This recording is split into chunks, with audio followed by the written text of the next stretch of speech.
Boa noite, sou o Pedro Ortiz, vou apresentar a fase 4 aqui do Tech Challenge, então, de como a gente estruturou a arquitetura, governança, inteligência de dados e a segurança do nosso projeto de IaaS Engine. A gente organizou em 5 tópicos principais, né, arquitetura, governança e risco, dados e inteligência, DevOps e DevSecOps e o ecossistemas digitais. Começando aqui, então, a respeito da arquitetura, primeiramente o produto foi pensado para a gente operar com uma arquitetura de microserviços puros. Nos primeiros capítulos do nosso Tech Challenge, quando a gente estava projetando o MVP, foi assim que a gente pensou. Mas aí, discutindo agora com as aulas da nova fase, a gente percebeu que daria para a gente trabalhar com modelo híbrido. Então, para disponibilizar tanto escala quanto capacidade de segurança, e também respeitando os OKRs de redução de custo, de garantia de margem, se pensou em criar uma arquitetura na qual a gente fosse basear por vertical slice. Então, ao invés de dividir o sistema por camadas horizontais,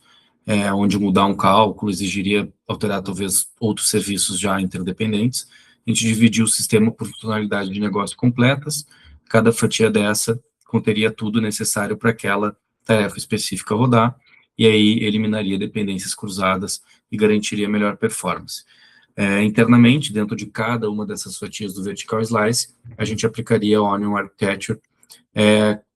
como uma lógica de negócio para garantir a nossa propriedade intelectual, ou seja, a gente isola a lógica de negócio dentro dessa camada da Onion Architecture por vertical do produto, garantindo essa proteção do núcleo. E aí as camadas externas, os adaptadores, lidam com bancos de dados e APIs entre os slices ou com as APIs externas que nós vamos apresentar um pouquinho mais para frente. Isso significa que, se eu precisar trocar o banco, o fornecedor do Open Finance, algo que está conectado a uma das verticais, não necessariamente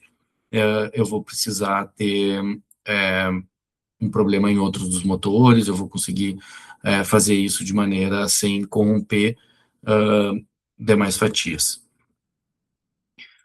Partindo aqui, então, para o slide sobre ADRs e a documentação, débitos técnicos, para garantir que todo desenvolvedor, até para a gente trabalhar com outtasking, ou por ter projetado trabalhar com outtasking com tipo interno, possa entender o sistema sem precisar ler todas as linhas de código, a gente adota o modelo C4, com 4 níveis de abstração, que funcionam quase como um mapa de todo o software, e aí é mais fácil ter um contexto geral, tanto do código, quanto das áreas críticas, quanto das questões de arquitetura. Para tomada de decisão, a gente usa os ADRs, então a gente cria documentos formais, imutáveis, até que outro ADR seja feito em cima daquela escolha ali, mas eles vão registrar contexto, as alternativas avaliadas, a escolha final, e uma vez aprovado, só vai ser alterado por um novo tipo de ADR. E aí, no pipeline CI/CD, qualquer deploy é bloqueado se ele não tiver um ADR correspondente, garantindo a manutenção desse conhecimento, diminuindo o risco de perda dessa gestão de conhecimento internamente, e também servindo como contextualização, possivelmente para implementar o uso de IA no ciclo de desenvolvimento do time. Aqui no lado direito, então, do slide, tem os 3 débitos técnicos que a gente priorizou aqui, e cada um deles seria endereçado num plano de ação específico por pelo menos 20% da capacidade de cada sprint, garantindo não carregar débitos muito para frente. Quando a gente passa aqui, então, a falar das ISOs e dessa parte de referências de mercado, né, alinhando ali OKRs, a questões que a gente possa usar de frameworks referência, a organização da governança, então, da tecnologia, a gente passa a ter como um vetor de transformar o time em algo mais estratégico, pensando também, se preocupando com questões de negócio. Então, em relação à ISO ali, ela ajuda a gente a desenhar um modelo de alta gestão, onde tem a fase de avaliação, do modelo do alinhamento, avaliar o alinhamento do produto com o mercado, direcionar políticas claras de segurança e controle de custos, e também monitorar auditorias internas e contínuas. O COBIT traduz isso tudo em objetivos mais concretos, que nós selecionamos estes 4 aqui, né, de valor entregue, gestão de risco, requisito e soluções documentadas, e aí o ITIL 4 conecta tudo isso no dia operacional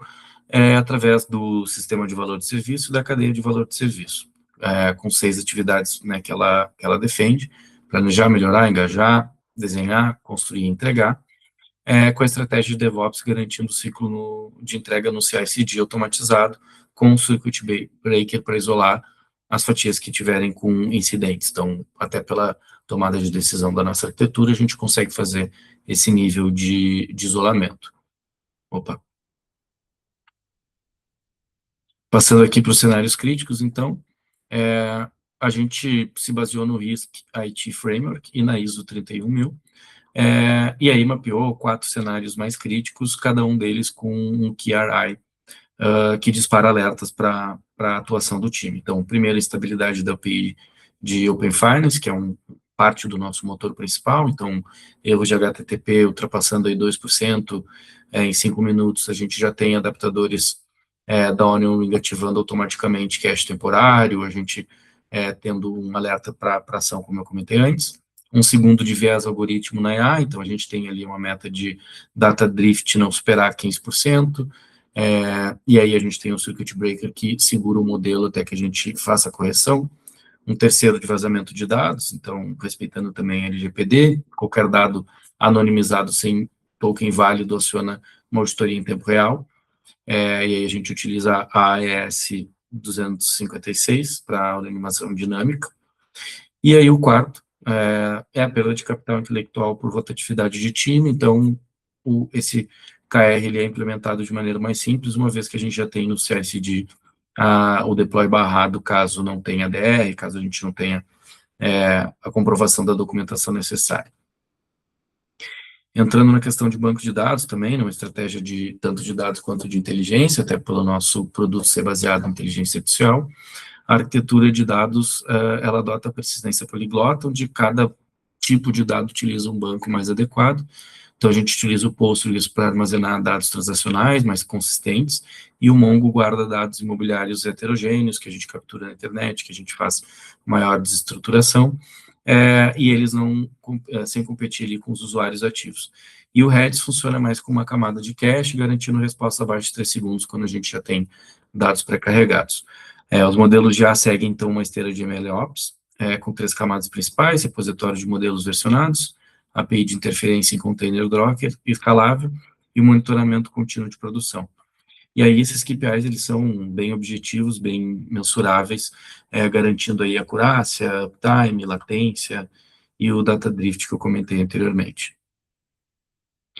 Entrando aqui na IA explicável e nessa parte mais relacionada ao motor mesmo, como ela lida com patrimônio, com dinheiro, com tomada de decisão de investimento. Nenhum dos scores a gente quer que seja visto como uma caixa preta, então a gente adota essa política de inteligência artificial explicável, entregando com frameworks como SHAP, como Lime, cada predição entregando um documento formal do relatório, explicando a estratégia adotada, garantindo conformidade tanto com o marco legal da IA, quanto com a LGPD, e em caso de data drift, o circuit breaker também ajuda a suspender automaticamente a emissão de novos scores. Toda decisão tomada pelo algoritmo fica gravada no Mongo para poder responder contestações jurídicas, e para treinar os modelos em cima da LGPD também a gente aplicou a teoria da privacidade diferencial. O modelo matemático ali é injetado nos dados de treino, o modelo aprende padrões reais do mercado, mas ele não consegue reconstruir qualquer tipo de dado individual a partir das respostas. Quando a gente vai, então, para DevOps, o pipeline unificado ali de CI/CD, ele foi criado já com um princípio central do Shift Left Security. Então, a segurança ela é uma validação feita antes do deploy, não é, né, só uma validação feita antes do deploy, ela é em cada etapa do ciclo de desenvolvimento feita uma validação. Então a gente criou aqui essas 5 etapas sequenciais, cada uma delas com a sua especificação de segurança, e organiza o time também rotativamente nos papéis de Red, Blue e Purple Team, onde o Red ataca sem aviso, o Blue detecta e isola, e o Purple tenta converter cada vulnerabilidade em uma nova regra automatizada. Então, é rotativo para não viciar os desenvolvedores e para fazer com que todos eles tenham uma noção do todo. Chegando na última etapa, então, de ecossistemas digitais, ali, integração, estratégia de APIs, ele traz essa estratégia de integração do produto com o seu ecossistema de mercado, dentro da onde ele funciona, com parceiros externos, tudo é feito via API Gateway, centraliza a autenticação, rate limit, combina os adaptadores isolados do vertical slice que a gente comentei ali na arquitetura do projeto. E aí, se um parceiro alterar qualquer coisa numa API, só o adaptador vai ter um alerta, vai ter uma fatia, só aquela fatia sendo indicada, e aí a gente consegue trabalhar com o restante do produto de maneira isolada e atacar o problema ou a atualização de maneira mais direcionada. Consumimos os dados via Open Finance, então isso já foi comentado anteriormente, com a Fast API, criptografia. Dados econômicos, macroeconômicos públicos também via Open Data. E aí, a parte vinculando assim, a necessidade de monetização do produto, a gente pensou em criar uma estratégia de API aberta, onde outros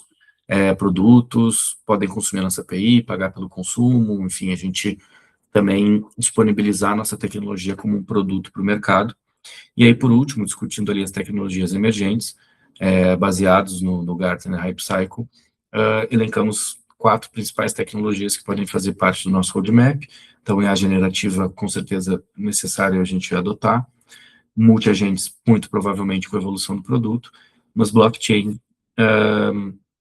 a gente descartaria num primeiro momento. Quanto à privacidade diferencial, a gente, inclusive, já citou ter adotado anteriormente. Então, esse é o grande resumo aí do nosso projeto, a fase 4, um pouquinho corrido para explicar tudo, mas tentando ser bastante completo aqui. Obrigado pela atenção.